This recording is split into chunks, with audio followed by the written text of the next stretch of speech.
दोस्तों और study with ज्ञान प्रकाश में आप सभी का हार्दिक स्वागत है। तो उत्तर प्रदेश में जितने भी पद खाली पड़े हुए हैं, चाहे वो शिक्षक भर्ती के हों चाहे वो किसी अन्य विभाग के हों, उनको भरने की जो कवायद है वो स्टार्ट कर दी गई है।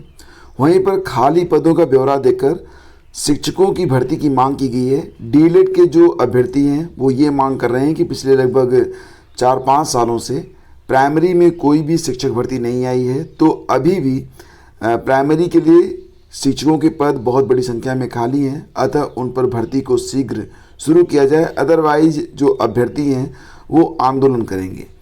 तो लोकसभा चुनाव के बाद एक तरफ जहां विभिन्न विभागों में अभियान चलाकर खाली पदों पर भर्ती की प्रक्रिया गति पकड़ने लगी है, वहीं प्रदेश में शिक्षकों की भर्ती के लिए एक बार फिर युवाओं ने मांग तेज कर दी है। बुधवार को मुख्यमंत्री के जनता दर्शन में पहुंचे अभ्यर्थियों ने खाली पदों का ब्यौरा देते हुए प्रदेश में जल्द नई शिक्षक भर्ती शुरू करने की मांग की है। डीएलएड के लिए ये अभ्यर्थी जो थे ये मिलना चाहते थे और हालांकि उनकी मुलाकात मुख्यमंत्री से नहीं हो सकी, लेकिन सचिव को उन्होंने ज्ञापन दिया और कहा कि प्रदेश में शिक्षकों के 1.25 लाख से ज़्यादा पद खाली हैं। ये बात बताई गई कि पीएबी की रिपोर्ट के अनुसार प्रदेश में शिक्षकों के 1.25 लाख से ज़्यादा पद खाली हैं। वर्ष 2018 के बाद से यूपी में कोई भी शिक्षक भर्ती आई नहीं है, अतः जल्द सरकार जो है एक नई शिक्षक भर्ती शुरू करे, और अगर नहीं तो फिर डीएलएड टेट सीटेट पास हुआ प्रदेश भर में आंदोलन करेंगे। तो फिलहाल ये डिमांड रखी गई है कि बहुत जल्द उत्तर प्रदेश में लगभग जो 1.25 लाख पद खाली हैं उनको यथाशीघ्र भरा जाए। तो ये रिपोर्ट आप यहाँ पर देख सकते हैं। आगे बढ़ते फ्रेंड्स, चलते हैं अगली खबर पे। तो खबर है कि पुलिस में गोपनीय पद आउटसोर्सिंग से भरने का जारी पत्र लिया गया वापस। डीजीपी प्रशांत कुमार ने कहा कि गलती से जारी हो गया था पत्र, तो कार्य बढ़ने से आउटसोर्सिंग के जरिए लिपिकी संवर्ग का पुनर्गठन करने की थी तैयारी। एडीजी स्थापना ने सभी शाखाओं के डीजी व एडीजी से मांगी थी राय। फिलहाल फ्रेंड्स, ये जो पेपर था, मतलब ये जो न्यूज़ थी, ये सोशल मीडिया में काफ़ी वायरल थी और इसमें कहा गया था कि गोपनीय और लिपिक संवर्ग के एसआई यानी कि उप निरीक्षक व सहायक उप निरीक्षक के संवेदनशील पदों को आउटसोर्सिंग से भरने संबंधी पत्र मंगलवार को गलती से जारी हो गया, जिसे डीजीपी मुख्यालय ने बुधवार देर रात वापस भी ले लिया। पत्र में पुलिस की सभी शाखाओं के डीजी एवं एडीजी से इन पदों को आउटसोर्सिंग से भरने पर राय मांगी गई थी। कई शाखाओं ने इसे खारिज करने की अपनी रिपोर्ट भी मुख्यालय की स्थापना को भेज दी थी, जिसके बाद अधिकारियों को इस चूक का पता चला। डीजीपी प्रशांत कुमार ने कहा कि पत्र गलती से जारी हो गया था, जिसे वापस ले लिया गया है। ऐसा कोई प्रस्ताव शासन या डीजीपी मुख्यालय स्तर पर विचाराधीन नहीं है। दरअसल एडीजी स्थापना शाखा की पत्र में कहा गया था कि सहायक उपनिरीक्षक लिपिक, सहायक उपनिरीक्षक लेखा के द्वारा कर्मियों द्वारा कार्यालय में आवंटित कार्य वितरण के अनुसार अलग अलग प्रकृति के, जैसे इंडेक्स, चरित्र पंजिका, रिकॉर्ड कीपिंग, इसके अलावा आंकिक शाखा में वेतन, टीए आदि कार्य किए जाते हैं। तो पत्र के मुताबिक उप निरीक्षक गोपनीय द्वारा पुलिस अधिकारियों के गोपनीय कार्यालय में पत्राचार आदि कार्य किया जाता है। इन सभी पदों पर सीधी भर्ती के माध्यम से भर्ती किए जाने की व्यवस्था प्रचलित है। पुलिस विभाग के कार्यों में हो रही लगातार वृद्धि के मद्देनज़र लिपिकी संवर्ग में स्वीकृत पदों के अतिरिक्त वर्तमान में विभाग की तात्कालिक आवश्यकताओं की पूर्ति के लिए सहायक उपनिरीक्षक लिपिक, सहायक उपनिरीक्षक लेखा एवं उपनिरीक्षक गोपनीय के पदों पर आउटसोर्सिंग के माध्यम से सेवाएं लेने पर विचार करना प्रस्तावित है। तो फिलहाल इस पत्र को वापस ले लिया गया है और इसको लेकर हालांकि काफ़ी जो हो हल्ला भी मचा था। विभिन्न पॉलिटिकल जो पार्टीज हैं उन्होंने भी अपनी राय रखी थी और सोशल मीडिया में ये पत्र जब वायरल हुआ था तो बहुत बड़ी प्रतिक्रिया यहाँ पर देखने को मिली थी। आगे बढ़ते हैं, चलते हैं अगली खबर पे। तो सरकारी विभागों में 12,782 पदों पर भर्ती को लेकर एक पेंच फंस गया है। उत्तर प्रदेश लोक सेवा आयोग को 12,782 पदों पर जो अध्याचन मिला था उसमें कोई न कोई त्रुटि है, जिसके चलते यूपीपीएससी ने अध्याचन को पुनः विभागों को वापस कर दिया है और कहा है कि निर्धारित प्रारूप पर अध्याचन दोबारा से भेजे जाएँ और उसमें जो त्रुटियाँ हैं उन त्रुटियों को दूर करते हुए ये दोबारा से अध्याचन उनके पास आए ताकि उस पर विज्ञापन जारी करके भर्ती की जा सके। तो लोक सेवा आयोग ने भर्ती का प्रस्ताव वापस भेजते हुए इसे दुरुस्त करने को कहा है, जिससे इन भर्ती की प्रक्रिया को दोबारा से पूरा किया जा सके। मानक का नहीं हो रहा पालन, तो कार्मिक विभाग ने सरकारी विभागों में रिक्त पदों को भरने के लिए ई अध्याचन पोर्टल लॉन्च किया है।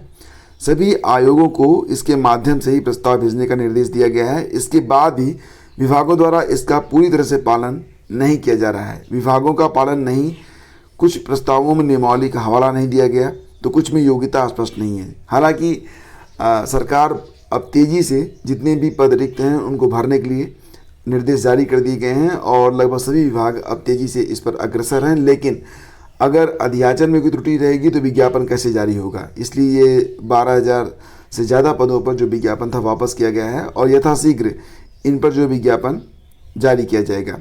बुंदेलखंड विश्वविद्यालय के द्वारा बीएड की जो प्रवेश परीक्षा करवाई गई थी, तो ओएमआर की स्कैनिंग 2-2 बार की जा रही है ताकि कोई विशेष त्रुटि इसमें ना रहने पाए। और बीच बीच में रैंडम कापियों की चेकिंग भी हो रही है कि अगर कहीं पर कोई त्रुटि हो तो उसको दूर किया जा सके। आपको पता ही होगा कि 30 जून को बीएड प्रवेश परीक्षा का परिणाम जारी किया जाना है और इसके लिए जो कार्यप्रणाली है, यानी कि जो काम है, वो तेज़ी से किया जा रहा है। आपको याद होगा कि कुल 51 जिलों में 470 परीक्षा केंद्र बनाए गए थे और 1,93,000 अभ्यर्थी इसमें शामिल हुए थे।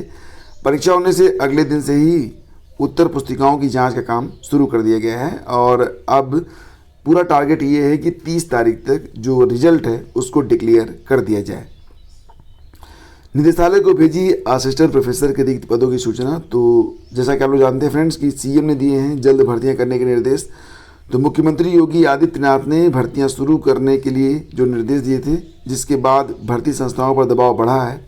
यही वजह है कि उच्च शिक्षा निदेशालय भी रिक्त पदों का अध्याचन तैयार करने में जुट गया है।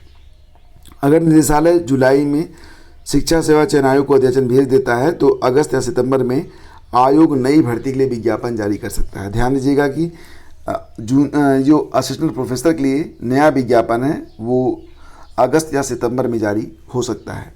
तो जैसा कि फ्रेंड्स आप सभी लोग जानते हैं कि विज्ञापन संख्या 51 के लिए दोबारा से पोर्टल ओपन कराने के लिए जो अभ्यर्थी हैं वो लगातार दबाव बना रहे हैं आयोग पर कि सिर्फ 1 हफ्ते के लिए सही लेकिन दोबारा से पोर्टल ओपन किया जाए।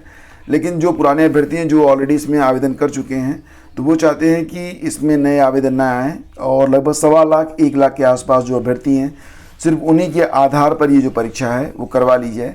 और रही बात जो नए अभ्यर्थी हैं जो उसके बाद मतलब नेट की परीक्षा क्वालिफाई किए हैं तो उनके लिए एक नया विज्ञापन आना चाहिए। तो यहाँ पर जो सिनेरियो बन रहा है, जो सिचुएशन बन रही है, उसके मुताबिक यही है कि असिस्टेंट प्रोफेसर के लिए एक नया विज्ञापन ही जारी होगा और ये विज्ञापन अगर सब कुछ ठीक ठाक रहा तो आपको अगस्त सितंबर में देखने को मिल जाएगा।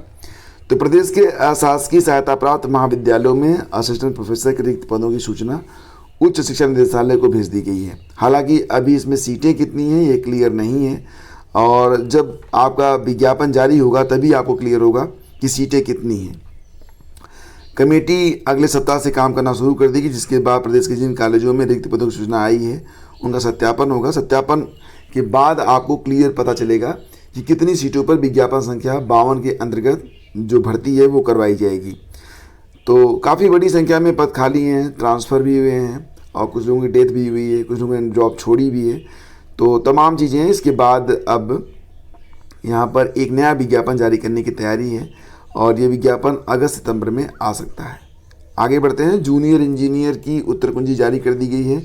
एसएससी ने जूनियर इंजीनियर जेई भर्ती परीक्षा की उत्तर कुंजी जारी कर दी है। अभ्यर्थी अपने रजिस्ट्रेशन नंबर से उसे देख सकते हैं। किसी प्रश्नोत्तर में विसंगति होने पर 100 रुपये शुल्क जमा करके आपत्ति भी कर सकते हैं। लास्ट डेट 15 जून है।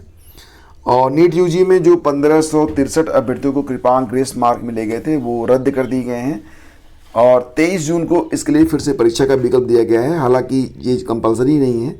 जो अभ्यर्थी ग्रेस मार्क पाए हैं उनका ग्रेस मार्क हटा दिया जाएगा और विदाउट ग्रेस मार्क अगर वो जाना चाहते हैं काउंसलिंग में तो अपनी काउंसलिंग करवा सकते हैं।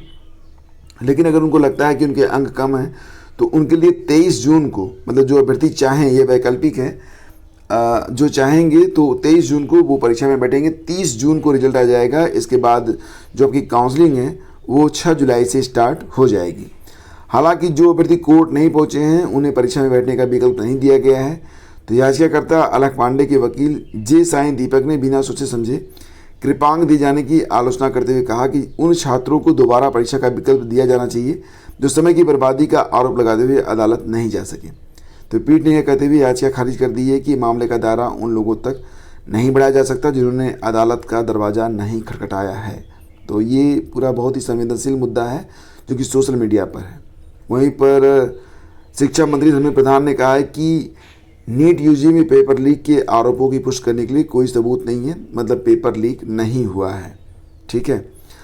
और आधार में अगर आपको कोई अपडेशन करवानी है तो आप उसे 14 सितंबर तक मुफ्त में करवा सकते हैं।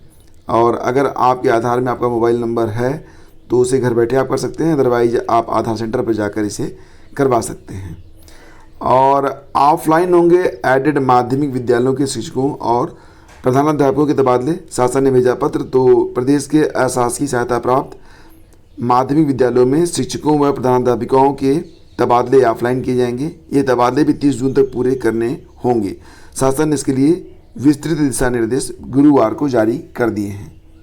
तो दोस्तों ये थी आज की news update. Thank you so much for watching the video. और पहली बार हैं तो सब्सक्राइब कर लीजिएगा, बेल आइकन को प्रेस करना बिल्कुल मत भूलिएगा। कुछ इंपॉर्टेंट अपडेट्स और कुछ चीज़ें आपको पहले कमेंट में बताई गई हैं, तो पहला कमेंट चेक करना मत भूलिएगा। धन्यवाद।